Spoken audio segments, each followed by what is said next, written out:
Welcome back to Matrix Wars, everyone. Today we're going to be talking about an article from Screen Rant, garbage tier. But this Screen Rant story really got me interested. I read the title and I was like, that's interesting. And the reasoning behind it, I'll leave the link in the article below, down in the description below if you want to read it up for yourself.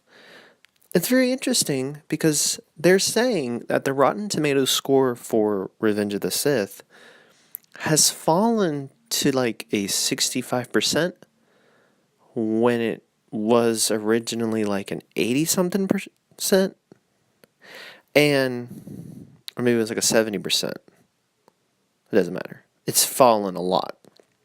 And the reason why, and this is very interesting, it's added like 30 million votes.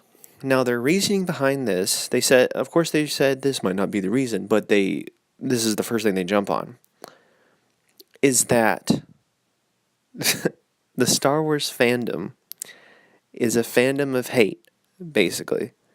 And they did this as an attack. Or it's bots. And then at the very end, they're like, or it could just be a coincidence. I'm probably going to go with coincidence. Because for them to think that, look, the sequel trilogy is hated so much right now. There are people who used to be prequel haters who are now saying, you know what? I kind of miss the prequels. They are pretty good. Revenge of the Sith, it's a pretty great movie. You know what? I'd rather have that than what we're having now. So the fact that you're saying, oh, they had Russian bots, or just bots in general, or I don't discriminate on bots. Do you discriminate on bots? I don't know. But there were bots, or people just they're just hating all over the franchises, so they're just lowering the Rotten Tomatoes score because they hated the prequels. If anything, it'd be the opposite. People would go out of their way to prove that the sequels are bad by giving worse scores for those and better scores for Revenge of the Sith. So this has nothing to do with the fan base. They bring up the fact that the People versus George Lucas documentary came out in 2010, and this is when this first Rotten Tomatoes score happened. And I'm like, y'all are just finding this out 9 years, almost a decade after this happened. Nonetheless, it doesn't matter. It doesn't matter.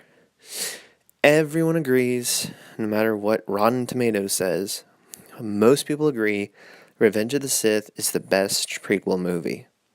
If you don't think that, that's fine too. I find enjoyment in all of them, although I do think Revenge of the Sith is the best one.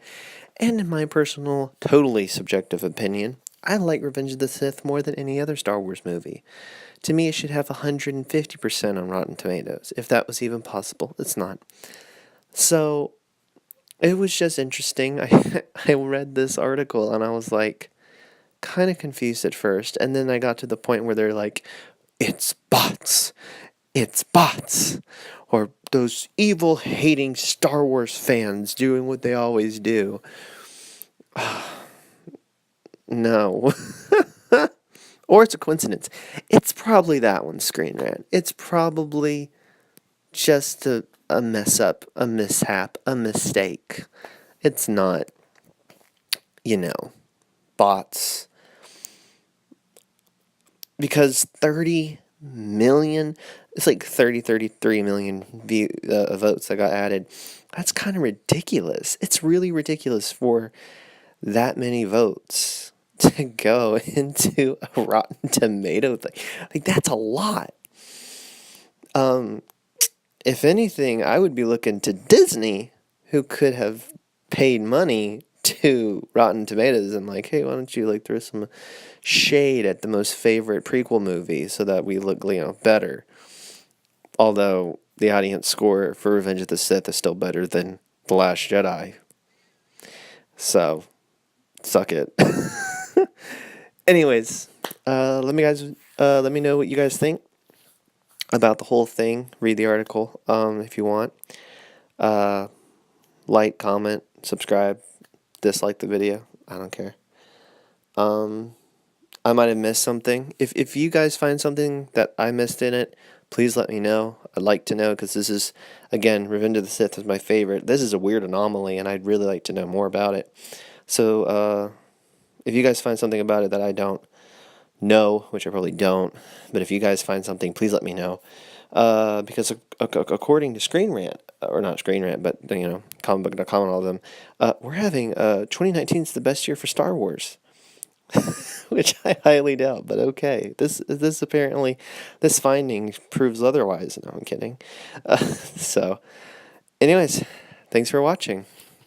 And as always, may the Force be with you.